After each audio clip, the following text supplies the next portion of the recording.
प्रकाशित वाक्य अध्याय 22। फिर उसने मुझे बिल्लौर की सी झलकती हुई जीवन के जल की एक नदी दिखाई, जो परमेश्वर और मेमने के सिंहासन से निकलकर उस नगर की सड़क के बीचों बीच बहती थी। और नदी के इस पार और उस पार जीवन का पेड़ था। उसमें 12 प्रकार के फल लगते थे और वह हर महीने फलता था। और उस पेड़ के पत्तों से जाति जाति के लोग चंगे होते थे। और फिर श्राप न होगा, और परमेश्वर और मेमने का सिंहासन उस नगर में होगा, और उसके दास उसकी सेवा करेंगे और उसका मुँह देखेंगे, और उसका नाम उनके माथों पर लिखा हुआ होगा। और फिर रात न होगी, और उन्हें दीपक और सूर्य के उजियाले का प्रयोजन न होगा, क्योंकि प्रभु परमेश्वर उन्हें उजियाला देगा, और वे युगानुयुग राज्य करेंगे। फिर उसने मुझसे कहा, ये बातें विश्वास के योग्य और सत्य है। और प्रभु ने जो भविष्यद्वक्ताओं की आत्माओं का परमेश्वर है, अपने स्वर्गदूत को इसलिए भेजा कि अपने दासों को वे बातें जिनका शीघ्र पूरा होना अवश्य है दिखाए।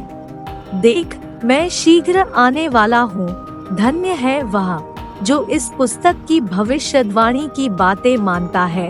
मैं वही यूहन्ना हूँ जो ये बातें सुनता और देखता था। और जब मैंने सुना और देखा, तो जो स्वर्गदूत मुझे ये बातें दिखाता था, मैं उसके पांवों पर दंडवत करने के लिए गिर पड़ा। और उसने मुझसे कहा, देख, ऐसा मत कर, क्योंकि मैं तेरा और तेरे भाई भविष्यद्वक्ताओं और इस पुस्तक की बातों के मानने वालों का संगी दास हूँ। परमेश्वर ही को दंडवत कर। फिर उसने मुझसे कहा, इस पुस्तक की भविष्यद्वाणी की बातों को बंद मत कर, क्योंकि समय निकट है। जो अन्याय करता है वह अन्याय ही करता रहे, और जो मलिन है वह मलिन बना रहे, और जो धर्मी है वह धर्मी बना रहे, और जो पवित्र है वह पवित्र बना रहे। देख, मैं शीघ्र आने वाला हूँ, और हर एक के काम के अनुसार बदला देने के लिए प्रतिफल मेरे पास है।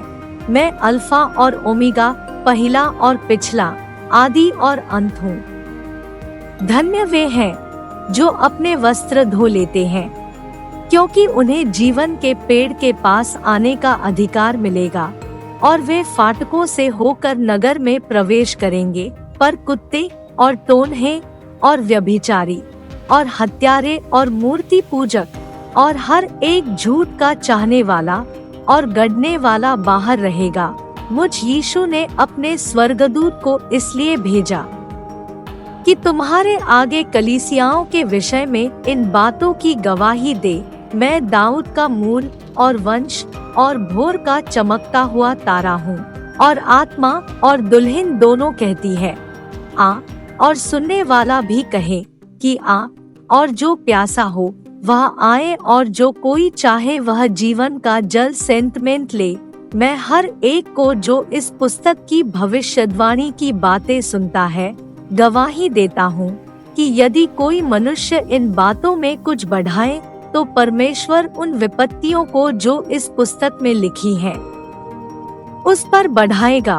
और यदि कोई इस भविष्यवाणी की पुस्तक की बातों में से कुछ निकाल डाले, तो परमेश्वर उस जीवन के पेड़ और पवित्र नगर में से जिसकी चर्चा इस पुस्तक में है उसका भाग निकाल देगा। जो इन बातों की गवाही देता है वह यह कहता है, हाँ, शीघ्र आने वाला हूँ। हे प्रभु यीशु आ। प्रभु यीशु का अनुग्रह पवित्र लोगों के साथ रहे। आमीन।